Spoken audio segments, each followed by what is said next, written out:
This fall, the Alberta government will ask whether the province should stay in Canada or should kickstart the legal process for a binding referendum on separatism, on leaving Canada. This new ballot question won't trigger a separation if the province votes yes in October, but rather it will give the government an understanding of where the province wants to go next, if there will be a secession vote, in fact. Smith says she wants Alberta to remain in Canada, but owes it to the separatists and the people who want to stay in Canada to give them options. I spoke with Alberta's Minister of Finance, Jason Nixon, about the referendum and Danielle Smith's response to the criticism she's been receiving. Jason Nixon is Alberta's Minister of Finance, and he joins me now. Nice to see you again, Minister. Well, thanks for having me on, Rosemary. With your new job title, I appreciate you being here. I'm just going to simply start by asking you why the government is moving forward with this choice of either remaining in Canada or beginning the process of a referendum. Well, Alberta has citizen-initiated referendum laws. They've existed for a long time in our province. Alberta's government believes in allowing our citizens to be able to participate in democracy. The reality is over 700,000 people have signed 2 different petitions asking to have a conversation about this issue. The government's position is very clear and the Premier's position is clear. We believe the best way forward for Alberta and for Canada is to have a strong Alberta and a united Canada, and that's what we are going to continue to advocate for. But we also trust Albertans to be able to have their say. That's why we have these laws. It needs to be respected. And prolonging this conversation for a very long period of time is also not helpful. So we've heard from Albertans. They want to communicate with their government. And so we're going to make sure that they can do so. And then we await their recommendations and their answers, and then we'll react accordingly.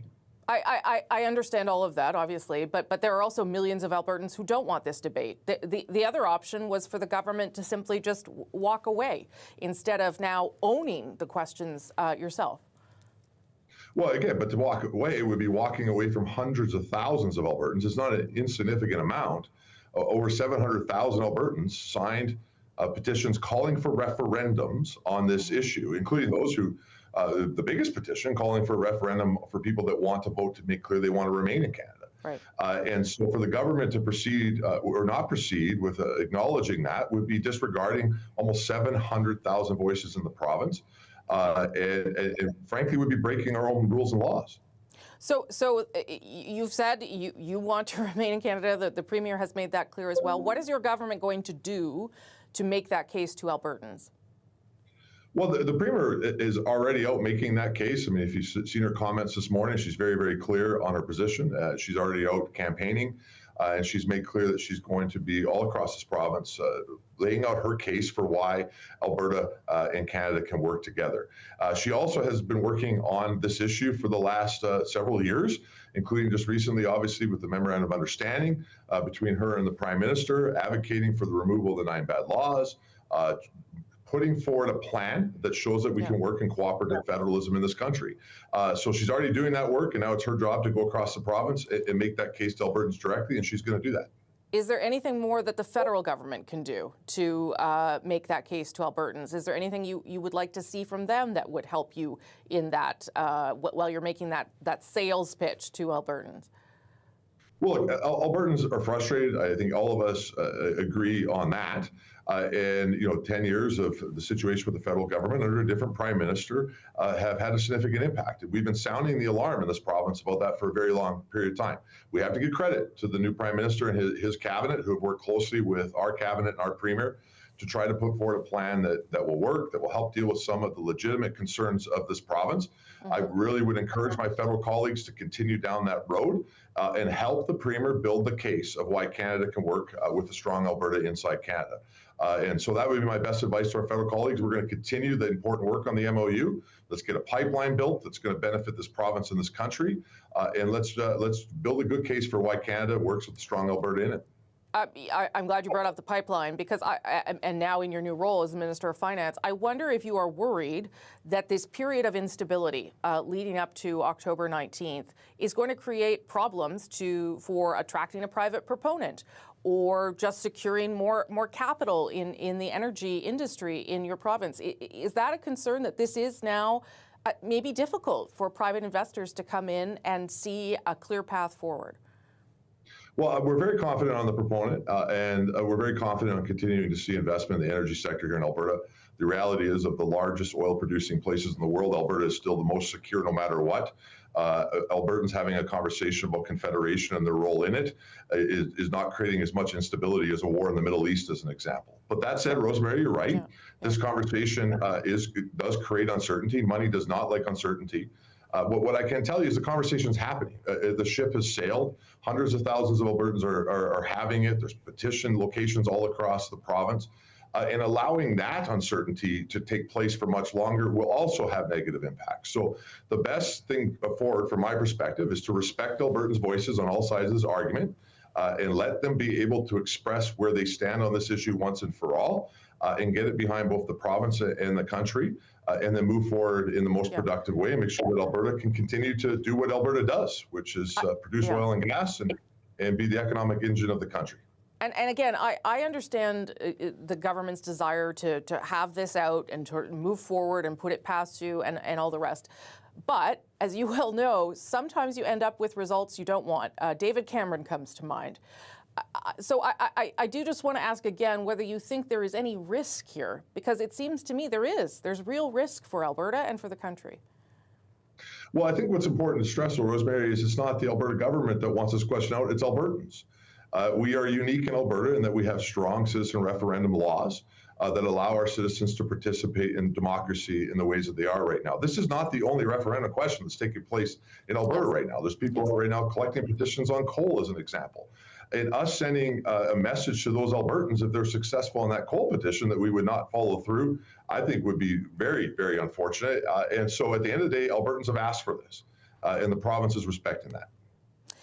There are, I think, some concerns, and I'm sure we'll talk about it again as we get closer to the date, around potential foreign interference in this, and how, you know, a country like the United States, for instance, which has made sovereignty threats to this country in the past, we might see pieces of the United States get involved in this. Is that a concern to you? Is that something that the government is going to make sure is protected? Yeah, look, our Minister of Public Safety is also Deputy Premier in Alberta. Mike Ellis has spoken about this, the Minister of Justice as well. They're going to be continue to make steps to make sure that our election system is protected. As you know, the federal government has also been facing down some challenges like that in different ways. And so, of course, any time that our democracy in any way could be attacked is something that we as governments have to make sure can't take place. We will work closely with Elections Alberta to be able to make sure that does not take place. But I would submit to you that while we need to do that while still respecting Albertans' rights to participate in the democratic process, if we were to stop Albertans from participating in the democratic process over that, frankly, those countries would win. And so we need to be able to make sure we protect Alberta and protect Canadian democracy, but we also need to be able to make sure people can participate in it. Minister, I'll just end on this. What would you say to Albertans, and you and I talked about this just last week, who do feel frustrated, perhaps with the previous government, but still on a variety of issues? What would you say to those Albertans who are considering independence? Well, look, Alberta is stronger in a united Canada, and we need to send a message to our fellow Canadians about the value of Alberta, to Confederation. But we also in Alberta have to recognize the significant advantage that we have as being part of Confederation. And I would point them to the tremendous work that the Premier has been doing, the Memorandum of Understanding, the major movement on the 9 bad laws that have been a big concern for this province are significant.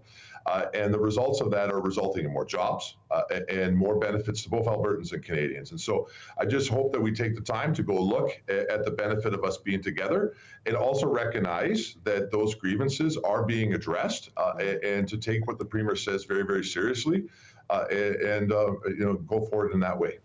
Okay, Minister Nixon, nice to see you again, 2 weeks in a row. Appreciate it very much. You bet. Good to see you. Federal politicians of all stripes are supporting Alberta to stay in Canada. The Conservative leader, Pierre Poilievre, vows to campaign across the province and the country to encourage Albertans to stay. He, of course, is an Alberta MP. Prime Minister Mark Carney says Alberta plays an essential role in building Canada. Canada's working. We're working in a spirit of cooperative federalism to make the country better. We're renovating the country as we go, and Alberta being at the center of that is essential. It's the job of the Prime Minister to unite the country, and that if the country's not united, that too is the responsibility of the Prime Minister. We really should look at the situation in both Quebec and Alberta and ask ourselves how the Prime Minister is doing when it comes to national unity. I spoke to one of the 3 Liberal Party MPs in Alberta, the Minister of Emergency Management and Community Resilience, Eleanor Olszewski. Minister Olszewski, thank you so much for joining us. Thank you so much. It's a total pleasure to be here. I want to start with, I think, what the Premier decided to do, which was to forge ahead with a solution for her, I guess, which is to say, to ask Albertans whether they want to stay in Canada or whether they want to proceed with the process to begin a referendum. What did you make of that choice by the Premier? Well, I did think it was a little bit of a strange choice. But that said, we now know what we need to do between now and October 19th. And, from my perspective and the perspective of the federal government, we're committed to moving ahead and ensuring that we have that we continue along with the relationship that we've had with Alberta, which is really focused on building our country and working collaboratively and cooperatively with Alberta. And I think, that's been our focus since the Prime Minister took office. So let's talk about that. This MOU, a possible future pipeline, these were all things the Prime Minister was doing in part to address some of the concerns inside Alberta. Why do you think that hasn't been enough to satisfy the province and maybe even the Premier?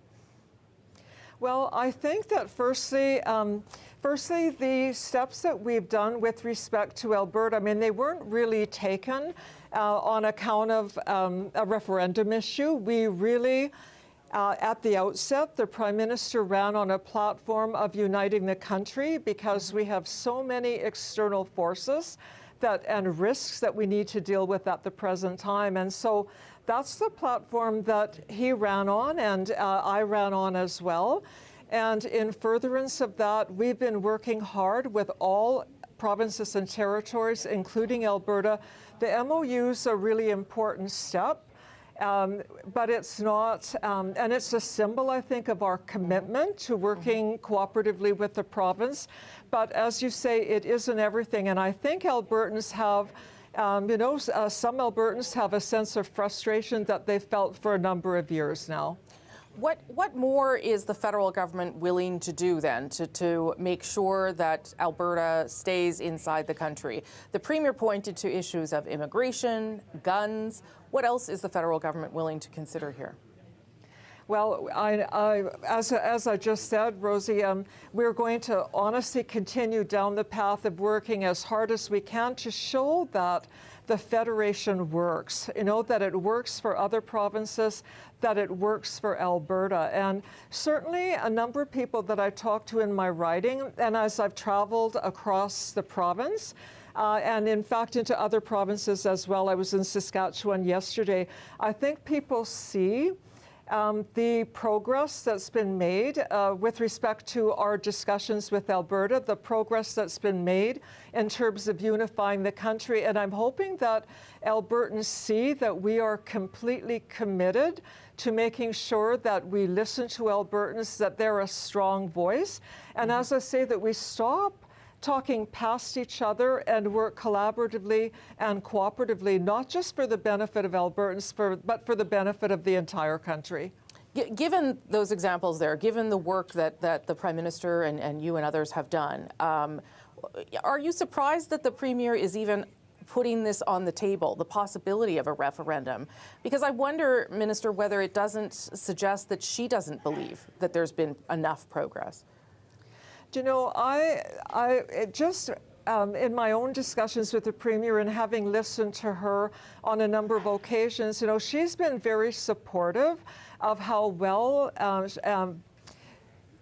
the federal government has worked with her and her ministers as well. And so that's what we've heard. She was supportive even in her discussions yesterday. And so I have to believe what the Premier says when she says she's committed to strong Alberta within our country. I have to believe her when she says that. And as I say, we'll continue to work cooperatively with her to do what we can as a federal government to build up the country and make sure that Alberta voices are heard, and that to the extent that there are grievances that existed in the past, that we're doing our best to remedy those and to stop, as I say, talking past one another, stop fighting one another. At this point in time in Canada's history, it's so important for us to be unified. It really is. Well, you know, after this agreement we got to the next stage of the agreement about a week ago with the Prime Minister and the Premier, David Eby got pretty upset and suggested that the Prime Minister was rewarding bad behavior and the threat of separation by advancing these things with the Premier. Do you have concerns that it will look like the federal government is doing things because it is essentially being threatened with separation? Do you know, I found the Premier's comments interesting. I guess, firstly, I understand and respect him for sticking up for his province. That's part of his job. But just with respect to the federal government working with Alberta, in terms of major projects that are at the Major Projects Office right now, the majority of them are in fact from British Columbia. And the Prime Minister has said repeatedly, as has Minister Hodgson and others, that we are prepared to work collaboratively with all provinces and regions of the country for the benefit of everyone, not only to strengthen our economy, but to make sure that Canada works for people no matter what region, province, or territory that they're from. What would you say, Minister, to Albertans who right now aren't buying what you're selling and are thinking that, yes, I would like a referendum, I would like to be able to vote to leave the country? What would you say to those people? I would say to those people that to watch what the federal government is doing, because we are working so hard to reset the relationship with Alberta and make sure, as I say, that Alberta voices are heard.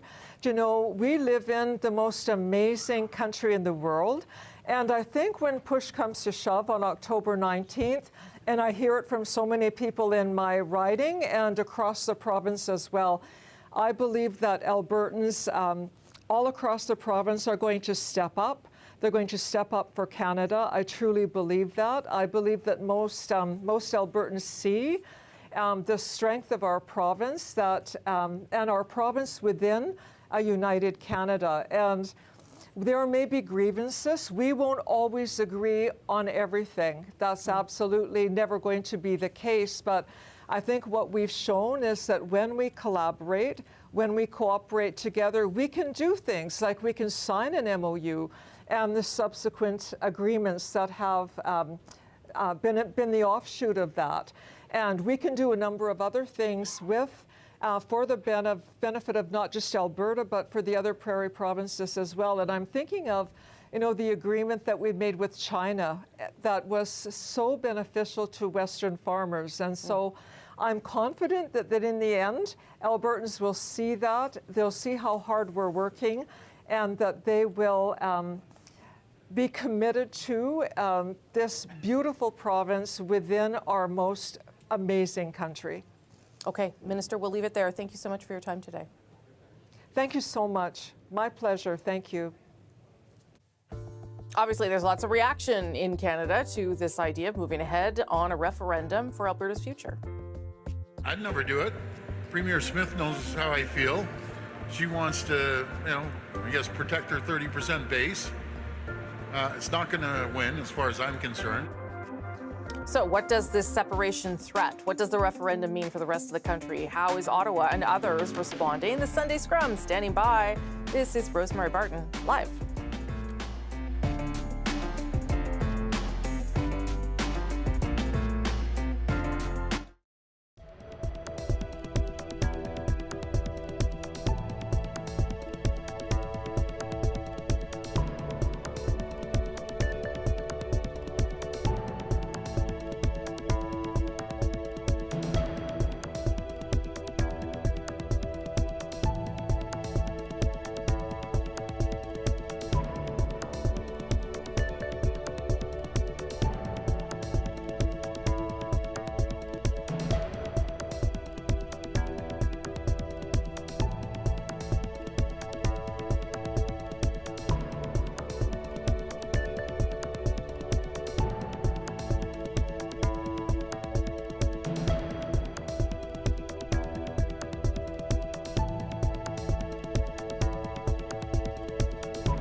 Canada is the greatest country in the world, but it can be better, and we're working on making it better. We're working with Alberta on making it better.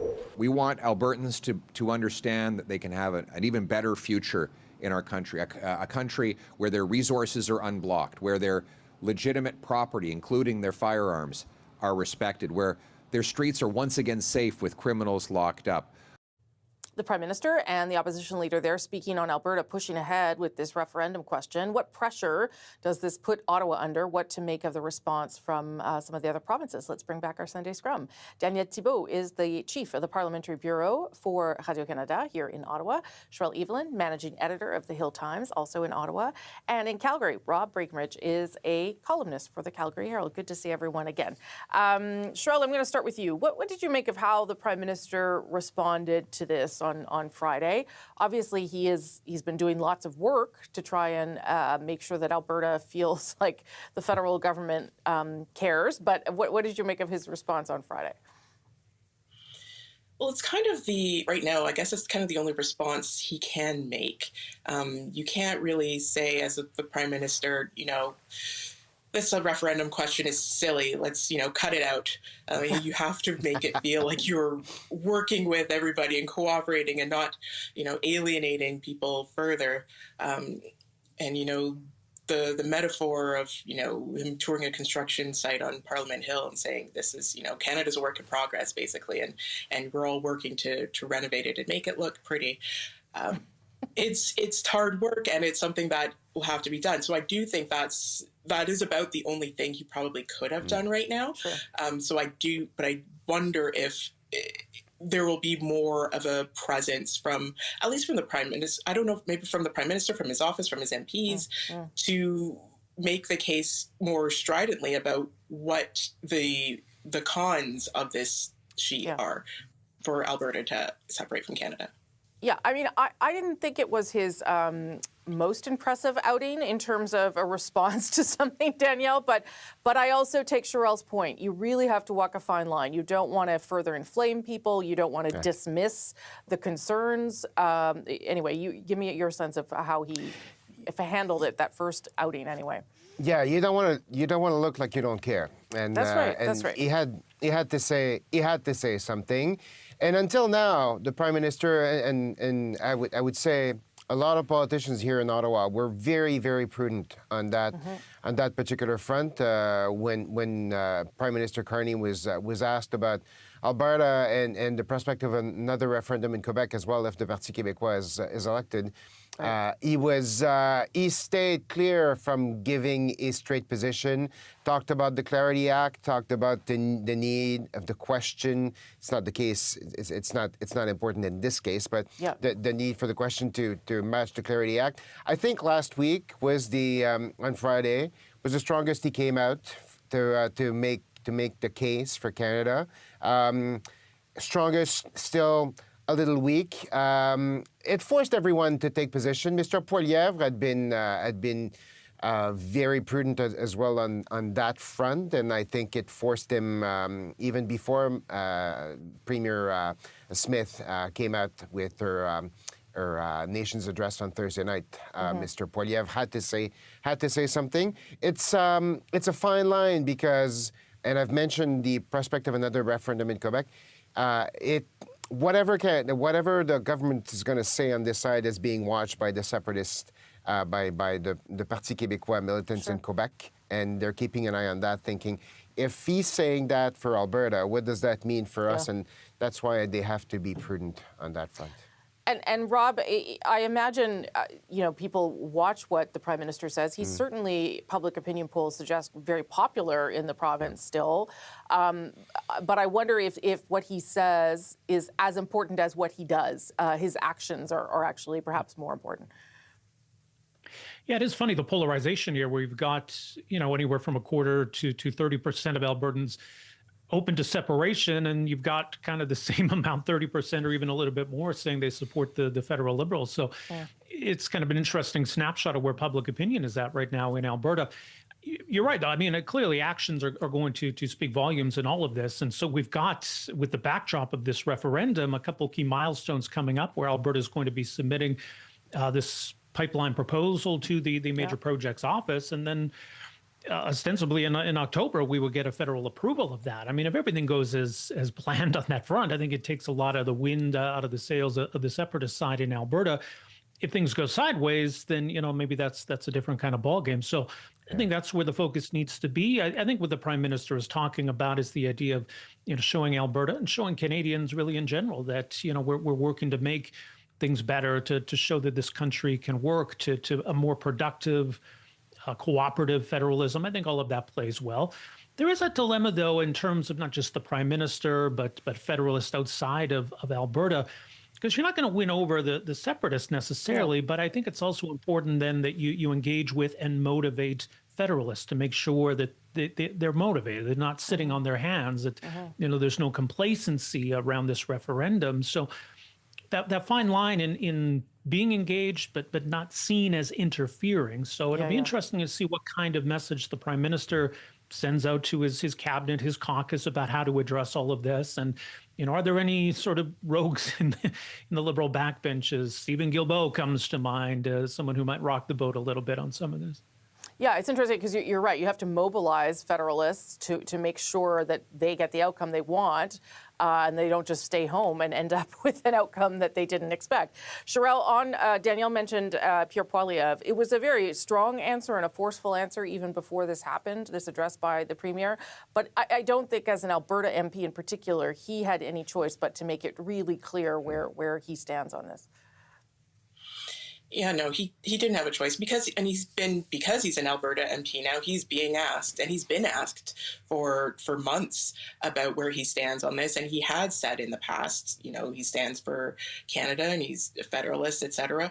But it has been a little bit more like pulling teeth with, the Conservatives writ large. I know back earlier this year, I think in February, Hill Times, we asked all the Alberta MPs for their stance on the issue, and almost nobody responded, simply because they, with a range of rationales, mostly not wanting to give oxygen to the issue, wanting to inflame things further, hoping it would blow over, those types of things.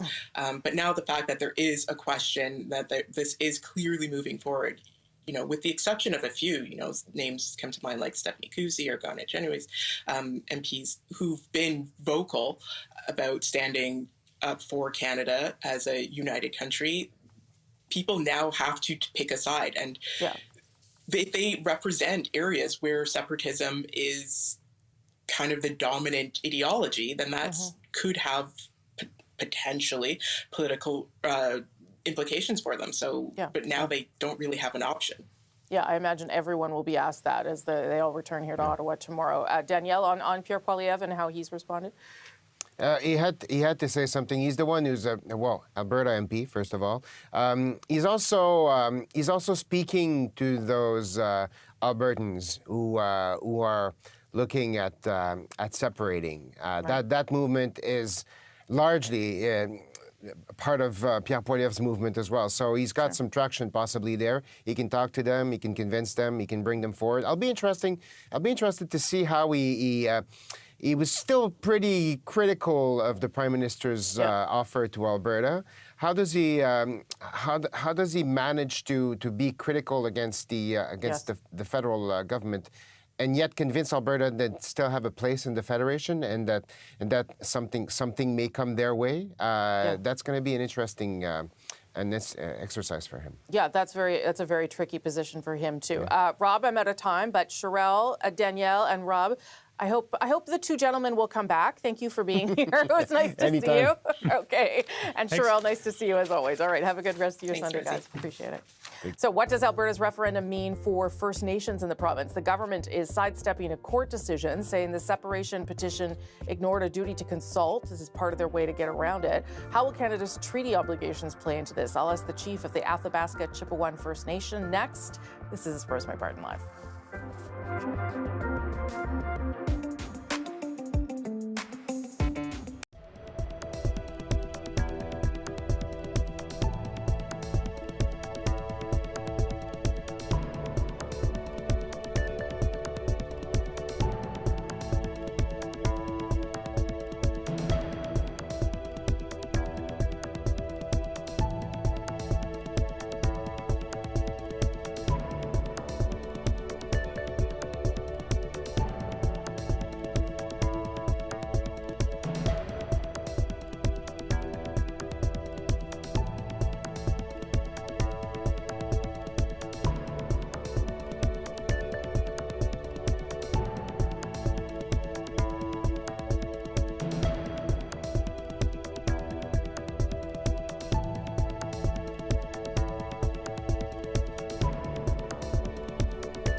The Alberta Premier is putting forward, as we've been talking about, this modified version of 2 questions for Albertans after an Alberta judge ruled the petition for a separation question in one instance did not meet the duty to consult with First Nations.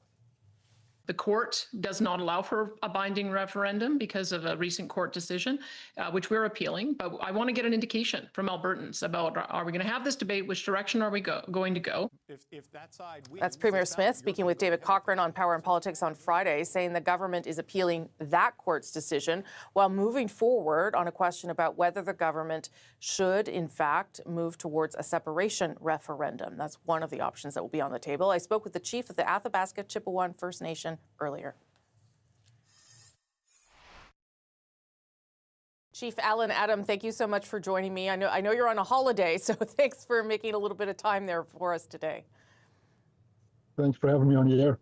I just want to start with the reaction, I guess, to this move by the Premier to add a question from the government asking if Alberta should remain part of Canada or hold a referendum on it separating. What did you make of that decision?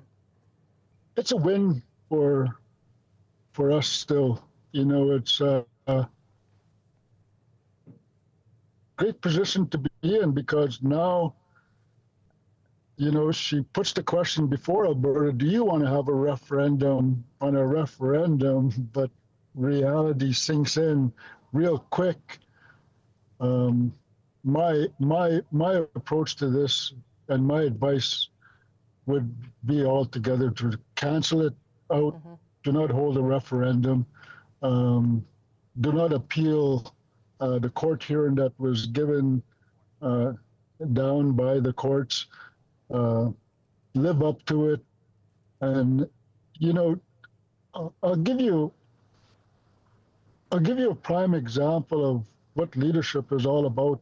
You know, if you want to build a province like Alberta in Canada, you have to work with the First Nations people. And we're not here to kick anybody down. Albertans deserve better, and we're here to work with Albertans. And if the Premier doesn't feel that she doesn't want to work with the First Nations, well then, you know, that's the Premier's position. But we as First Nations, we are still willing to work with Albertans and Canadians alike because it is our responsibility to protect this country that we call home, Canada, Alberta. You know, it's like the Great War of 1812, where we had to fight off the Americans from trying to annex Canada. We're still doing it today, protecting Canadians and for Albertans alike. We don't want to go nowhere. Yeah. Chief, I don't know. So I take your point that this at least, you know, sort of puts things off, but you would have rather she just walked away from it entirely. What is your community willing to do to try and convince people that this is the path forward, that independent Alberta is not the path forward? It's a better place to work together, to work hand in hand, collaboratively. If you look at a landscape of where everybody unites together, the First Nations have an economic say, economic opportunity, where the government puts out positions of major projects and what's doable, what's not, environmental reviews, instead of creating laws that go against the First Nations in regards to extraction of natural resources, and put a plan in place for the affected First Nations that are going to be affected by major development and all this stuff. Don't create laws that are going to make people be criminals within their own traditional territories because they practice their way of life. And be understandable that we are here for everybody in this country that you all call Canada and the provinces that you decide to live on. It's very beautiful and it is our home and we love our home. Are you worried about what might happen? Because there's sort of 2 questions there, whether Alberta should stay in Canada or whether they should go forward with a referendum. Are you worried about how this might unfold, Chief? I'll leave that up to Albertans. We've done our job to raise the question. We're honored to be part of Alberta, and we, the First Nations, you know, we've come this far. Our rights were in jeopardy. We've spoke up, we've risen, and we, the First Nations, we will come out and vote on the referendum as well. And hopefully that, you know, we garner enough support, because I know it's going to be overwhelming. 73% of Albertans better come out to vote in favor of a no vote for separation on the referendum. Okay, Chief Alan Adam, let's speak again as we get closer to that date, but thank you for making a little bit of time for me today. Thank you for having me on the air. Throughout her time as Governor General, Mary Simon faced criticism, for her inability to speak French. With her time at Rideau Hall coming to a close, Mary Simon looks back at some of that criticism. Hear her response right after this. You're watching RBL.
Rideau Hall is getting ready to say goodbye to Mary Simon as her term as Governor General comes to a close.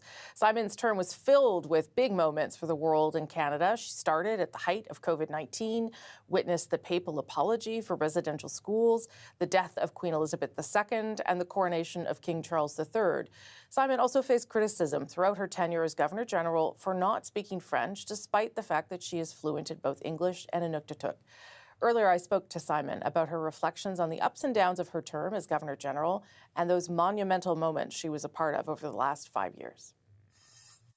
I'm going to ask you about French because it became an issue. You obviously are bilingual. You speak Inuktitut, you speak English. You do not speak French. And it was talked about a lot, particularly in Quebec. I wonder whether you thought that was unfair. Well, of course, I think it's unfair, simply because, you know, we can't learn a language overnight. I didn't have the opportunity, like others, to take French when I was growing up. Even though I'm a Quebecer, Yes. in northern Quebec, there was no language spoken that was French. And I grew up being bilingual in English and Inuktitut. So when the attack started to happen, you know, it seemed really strange that I would be the one being attacked when a whole committee of people that vetted the process came to the conclusion that I was the right person at the right time for this country. And that's why I got appointed, not because I was Mary Simon, but because of the experience that I carry with me of 50 years. Yeah. And I think, you know, I think we have to understand, yes, okay, we have 2 official languages, but there are so many Indigenous languages in Canada that we're losing them. And I think we have to give more support to Indigenous languages. And we should all be proud of such a diverse country that includes all these different languages. And yet, even my language in Inuktitut is like slowly weakening, because the official languages are supported to grow and be prosperous languages, whereas Indigenous languages are not. So if we're going to save Indigenous languages as a country, we have to do more. Did it ever impede your ability to connect with Canadians not speaking French? No, not at all. I mean, you know, I don't know if Canadians know this, but I did take it seriously to learn French. You weren't pretending to learn? No, I had a tutor. I did 2 days a week, and I am in a position where I can read French and I can understand what I'm saying in a speech. At the beginning, I didn't. You couldn't even do that, Yeah. So when I speak French in my speeches, I understand what I'm saying. The only thing left after all this is said and done is the ability to have a conversation. Right. And that takes like time, and because French is so different. Yes. Even from Inuktitut. Yes. Because at the beginning I was translating learning French in Inuktitut in my head, and things weren't connecting. No, of course, yeah, it's hard. It's hard. Yeah. You were Governor General, as you alluded to before, during some big moments for the country: the death of Queen Elizabeth, the coronation of King Charles, the apology by the Pope on Canadian soil, COVID. I wonder whether there was an event or a moment in all of those significant moments, because sometimes it's not as busy. You really had a busy time. That was meaningful for you, that was significant? Well, Rosemary, there are so many moments, challenging moments, happy moments, difficult moments. But if I were to pick one thing, you know, the saddest part was to experience the death of Her Majesty Queen Elizabeth. But the coronation of the King was to me a very important event, because the day before the coronation, I organized a meeting for the 3 Indigenous leaders. That's right, yeah. To meet with King Charles, the day before he was coronated to become King Charles III. And since then, he has met with many Indigenous leaders. So I feel that was one of the things that is one of the highlights, because Indigenous people in Canada, all they want to do is have a relationship with the King and the Crown, and to work things out. And that's all. That's what it boils down to. I'm going to end on what was, I think, one of your guiding principles, and I'm probably going to say it wrong, the Inuktitut word, ajunata? Ajunata. Ajunata, which means never give up. Never give up. And I wonder how that kept you going through this, and the country going, because particularly during COVID, that was a real, I imagine it was a light for you. Yeah, I started when COVID was still going strong, and I remember coming to Ottawa and wearing a mask in the office and for the installation. Ayuinnatam is a very important word in our language, in the Inuktitut language. It means, the translation is not as deep as the meaning in Inuktitut. Mm-hmm. It never give up against all odds, kind of like that's like a literal translation. Sure. But I used to hear it a lot when I was growing up. My grandmother, and we'd visit friends and stuff, and when people were leaving, I used to hear Ayuinnata. So people telling each other, never give up.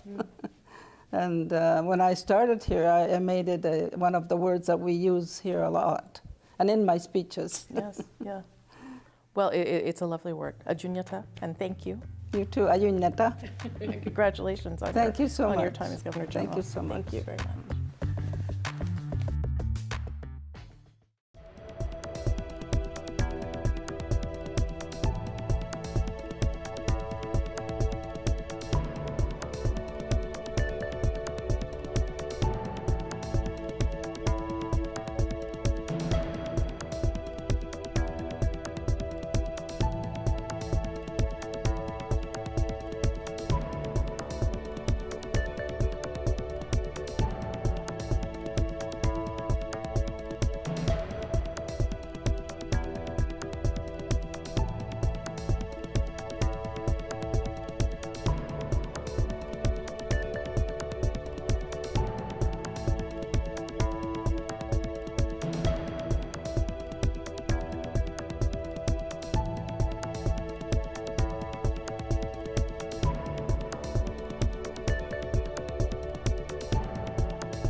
An investigation is underway in Washington after someone opened fire near the White House. Eyewitness video captured the moment gunfire rang out.